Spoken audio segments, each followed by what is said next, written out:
Hey, hey, hey! Happy Monday! Don't you just love this tune? We're gonna be talking about creativity, and we're gonna bring on Coaching with Brooke. Let's see if I can bring her on for us. Hang in there, people. We're gonna be jamming in here. Yay, there she is. I love your music. Thank you, thank you, thank you. Oh, it's a good one. Hopefully Instagram won't cut me off because I do not have rights to this music. It was just a few seconds of background music. So creative of you. I know, because we're going to talk things creative. So thank you. For those of you that are going to join us live and joining us later on, today Brooke and I are going to be talking about creativity. We're going to talk about what it means for people with ADHD and creativity. And stay tuned because I'm going to share in the middle of this conversation somewhere about a technique that both Salvador Dali, Einstein use on tapping into their creative genius. I used to do it and naturally did it without knowing what it was called. So I'm going to share that with you throughout this conversation. So you want to stick around. We're going to talk about maybe 30 minutes or so. So let's do it. Hey, Adriana, how you doing? Hi, Anna. Let's get into it. So, Brooke, when you told me about creativity and ADHD, I jumped on that. I was like, what are we going to talk about? Yes, let's do this. So what brought it on for you? You know, I've just been noticing flow. Mm-hmm. Flow is a consistent theme that has been going on in my world, in my clients' world. And how do you get into that creative flow, right? There's the deep thinkers, both of us, which is like 49% of the population, where we just need to sit, we need some quiet time, and we just need to get creative in our minds without interruption. There's the people who also need to do this, like us. And I think both of us need a little bit of this as well to just brainstorm and get motivated, right? Mm-hmm. And then go. So there's all these different ideas on how to get creative, but ADHD creative is a gift, right? And how do you tap into that? So I've just been noticing that and like really just making it a goal of yours to tap into that creativity. So it's just been a theme that I've been experiencing personally and with my clients. Yeah, I love that. And you know, one thing you talked about collaboration, I think for me, sometimes I have these great ideas, but they stay in here because I need to verbally talk them out with somebody. And the minute I do that, either those ideas become something that I'm going to follow through, or as I hear the ideas, I'm like, oh, maybe that's not such a good idea that I should be doing that. So the collaboration, having a sounding board, I think really helps with creativity as well. Exactly.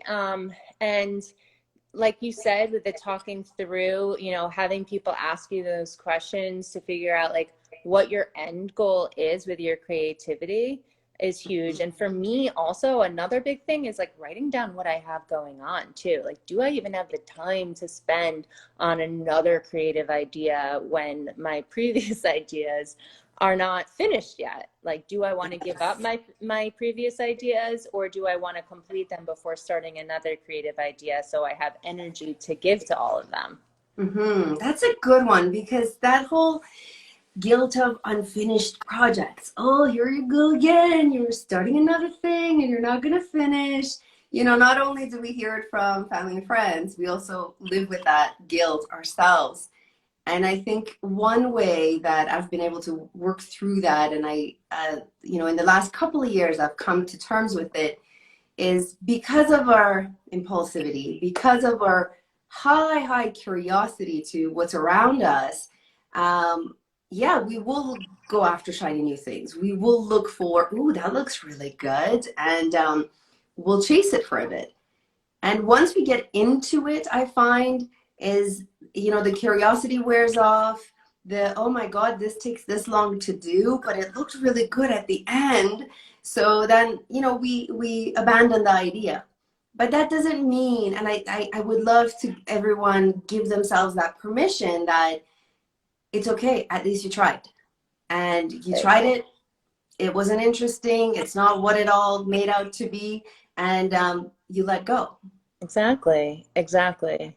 I completely agree. And Yeah. that's where we shine as ADHDers, that creative process, just allowing that. And like you said, with artists, I mean, Hmm. there's a super creativity. I have an artist friend as well. He locks himself in the room for 3 weeks on end and just does art. And he is one of the most talented artists alive right now that I know. He had patented his signature scalpel to make Hmm. his designs. But yeah, he just went with his creativity, but he focuses all of his time on art, so it's just time management, creativity, allowing yourself to be creative, explore it, and say to yourself, okay, it didn't work. Let's try something different. Like you Yeah. said. Yeah, awesome. So another thing that gets in the way, Brooke, and I'm curious what you think of this, is the the the block of getting into that creative flow, Mm-hmm. right? Like you want to do it, but then something gets in the way. Sure. How have you been able to deal with that? And I have a few ideas, but how have you worked with your clients, with yourself, to kind of move past the block? Well, first of all, I want to just acknowledge some of the new people who'd said hello. Zach, ADHD Memes, and Greg Slots, thank you for joining. So the block of the creative flow, how have I helped my clients? How have I helped myself? Well, I recognize in myself and in my clients, the busier we are, the less creative we become. So, when we have so many things going on, like so many to-dos, we can't really tap into our creative mindset because we're just going through the motions of the day. So you really need to set out that time, whether it be in the morning before your day starts, or even during your day, if you have some time and you just sit there, you read a little bit, come up with some creative ideas, watch some videos, mind map. I love mind mapping. Mm-hmm. I put all my ideas on paper and just, figure out what that will become. It looks like a big graphic organizer. For business right now, I'm just like writing down expenses too. So that's one thing, like how much I'm making, how much I'm spending. Do I have time and money to be creative with another idea type thing? Mm-hmm. So a lot of it is taking the time and making the time to be creative, and B, do you have more time and more money to give, and you can write things down to just keep track of that. I love it. I love it. I hear you brought up the money thing, and I want to talk about that for a second, because some of us who are recovering shopaholics, I like to say, um, it that costs a lot of money to go after these creative ideas, the hobbies and the Yeah, unfinished stuff, right? So yeah. I always joke about what's in my basement is all these unfinished projects that have cost me so much money. So that's another thing. I love what you just said, is to check in. Is this something that you're going to follow through? And if not, do you need to go buy the top end of everything in order to make the idea come to life too? Because that's the other thing we do, is if we have a creative idea, then we need to make sure all the tools and all the gadgets and whatever that go with it are top notch, because we have high standards. We're like, for that perfection, it needs to look good. As opposed to, let me just try it with the little that I have and see where it goes. And it Sure. reminds me of, actually, I was working with a client. She had blocks about writing a book. She wanted to write her second book. And she was like, Kathy, I can't get into it. I can't get creative. And one thing we tried to figure out was looking at her values Mm, and see where if they creativity aligned. Yeah. fits in that. And the minute we looked at creativity and her values, it was high up there. So she is a creative genius. She likes to create, whether be it writing a book or whatever. And then we did this brainstorm exercise where you write down, you just go without judgment. You do a brain dump of all these things that you could be doing in a creative way. Yeah. So, you know, and I was like crazy. I was like, oh, you're gonna go lip sync on some show. You're gonna like, so you just go very crazy and come up with all these ideas.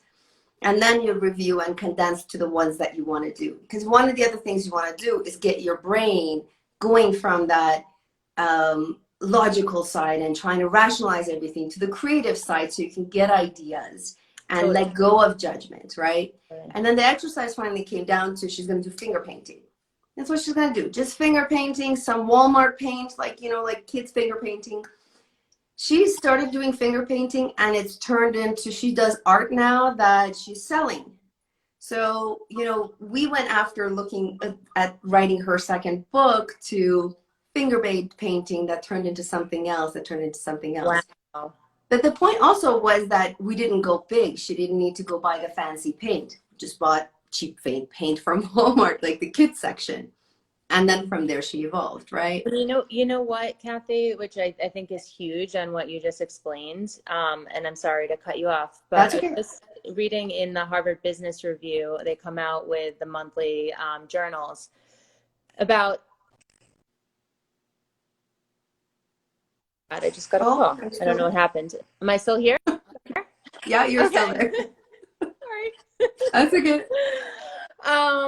But unlocking your client's blind spot. So she didn't know that she wanted a finger paint, but you did that brainstorm, which ended up turning into a mind storm at the end, like the last few things. And then you unlocked that blind spot for her. So she was able to really understand what it was that she wanted to do with very little money. Yeah, absolutely. Yeah, which turned into something bigger. Another thing that comes to mind is how do you then get into what are the techniques? This is it. This is a technique that I want to share right now because we're halfway into this conversation. Salvador Dali, Einstein, a few others use this hypnagogic. I hope I said it right. Hypnagogic technique. So it's napping in the middle of the day, but you're napping with a purpose. And basically, essentially, to dumb it down totally for myself even, is in that state of going in from you're just about to fall asleep deeply. And so what happens is you go from I'm awake to this deep sleep, but it's in that between that's a sweet spot. So what Einstein and Salvador Dali used to do, Einstein used to hold ball bearings in his hand and he would just sit in his chair and go to sleep. And then the minute those balls would fall is when he'd wake up. But it's in that in between that he would come up with the answers to his questions of, you know, what invention he was going to do, what problem he was going to solve. You could be holding a key in your hand and doing the same thing. So you're going into that, I'm going to take a nap, but then in that phase of just about to fall asleep, you're going to come to your answers. So the technique, we all, you know, when we're driving, we're coming up with cool ideas. We're like, oh yeah, you know, shower. I'm one of those shower people. I actually have a notepad in my shower. Oh yeah. Yeah. So what happens is, it's you're letting go of judgment. You're just kind of in your autopilot, right? Like if imagine you're driving, you already know where you're going, so your brain doesn't have to think. So you're tapping into your subconscious and getting the answers. The trick though, imagine you have a problem you want to solve and you've been doing all the research on it, all the studies on it. So you think of a problem, you do all of your research, all of your fact finding, all of the different ways you could go at it. And then you use this hypnagogic technique, if you will, that napping technique to then, I'm going to find the answer in this 20 minutes of a nap. So the trick is to not fall asleep. It should be 20 minutes, set an alarm, something that's going to wake you up. Within that 20 minutes, you're going to get your answers. And I challenge you to try it, people. Well, yeah. And if you're going to take a nap in general, like it shouldn't really be longer than 15, 20 minutes anyway, right? Because of your REM. So you don't want to feel groggy. So I think that's great, Kathy. Yeah. There's a term for this, you know? Hypnagogic technique. Hypnagogic. Yeah, it comes from hypnotherapy. Who knew? Yeah, I love that. Brooke has Yes. Samantha has a question for you. Yeah. What was the name of the article? I'm actually going to grab it right now and I'll just change over my screen. So it's the Harvard Business Review, and the one that just came out is the journal is Emerging from the Crisis. And what page was it? Let me see if I can flip this. So this is the name of the journal. It came out, just got it in the mail. It's July, August. And I'm going to go through it right now and find out which one it is while you keep talking, Kathy. Okay, awesome. So when it comes to creativity and ADHD, as you can see, there's different ways to tap into it. There's different things that you could do. The other thing that I think it's really important to talk about creativity in general for anyone, whoever you are, whether you have a neurodiverse brain or, you know, a normal brain, or whatever it is, the idea of play and being playful Yeah. and really tapping into that, it's so important. So it's through play that we can tap into our creative genius. It's through play that we can let go of judgment and be more present and come up with new cool ideas. So, and I often hear people are like, well, I'm not creative. I don't have any creativity in me. How is it that everybody else is saying, if you're ADHD or creative, I'm not? And then when we dig a little deeper, you could be creative in the way you manage your household, the way you go about your day at work. Creativity doesn't have to be always producing art. It's the way you come up with solutions to manage this brain you manage every day. Sure. And the play side, I think, is really for us to tap into that childlike brain, right? I have a 3.5-year-old. Every time I'm playing with her, it's through the state of play that I also come up with my next podcast idea. Yeah. It just kind of pops in there. Yeah. In answer to Samantha's question, the name of the article was, it's on page 58 of the Harvard Business Review, and it's called A Better Way to Onboard AI. And the authors are Boris Babic, Daniel L. Chen, Theodoros, I'm butchering these names, Evgeniu, and Anne-Laure Fayard. I'm just going to reverse my screen again. And to recap again, what was the gist of that article? The gist of that article was, hold on, I'm just going to show you. There we go. Okay, so it just talked about how to reach your productivity potential and how artificial intelligence is a valuable productivity tool. However, in it, it talked about the coach. And in the coach, it talked about how coaches in a company can uncover your blind spots. And in order to be productive and make good decisions, you need your blind spots uncovered. So that's the article. Yeah. Speaking of blind spots, there is also the idea of focusing on your strengths, right? I mean, we talk about this all the time in coaching. It's kind of. And Kathy, I don't mean to bombard you and interrupt again. We have so many ideas. Can we put all of these ideas in this one video? No, we're going to do this again. Yeah, I actually sent this to a client today.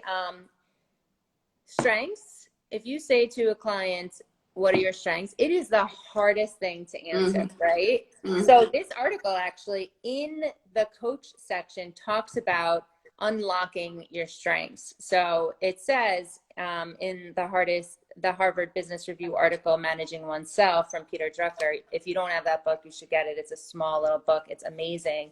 But it says people generally don't know what they're good at. And when they think they do, they're usually wrong.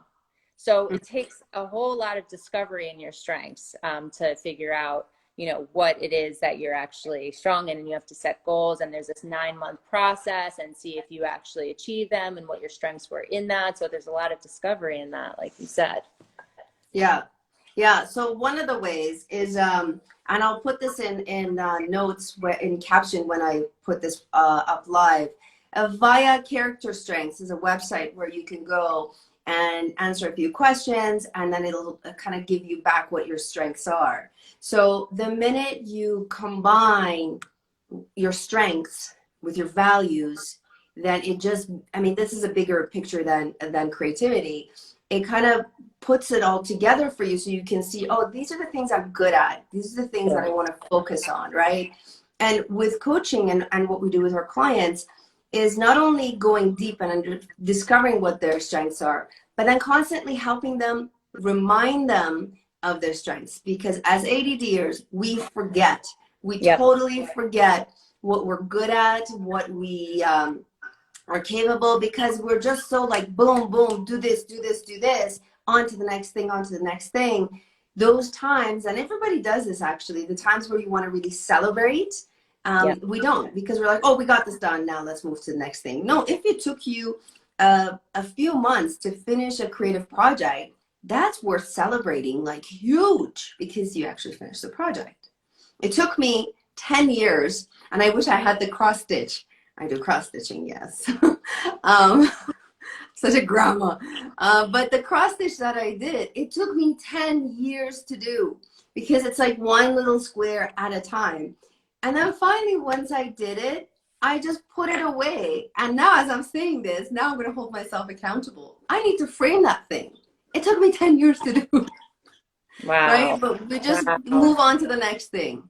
Yeah. But also it's the process of, I brought it out whenever I felt like I needed to go deep into meditation, or I needed to be with my own thoughts. So another way to calm this brain is tap into your creativity and do something. So if meditation doesn't work for you, it's do something creative, because it'll help you just calm all of this down.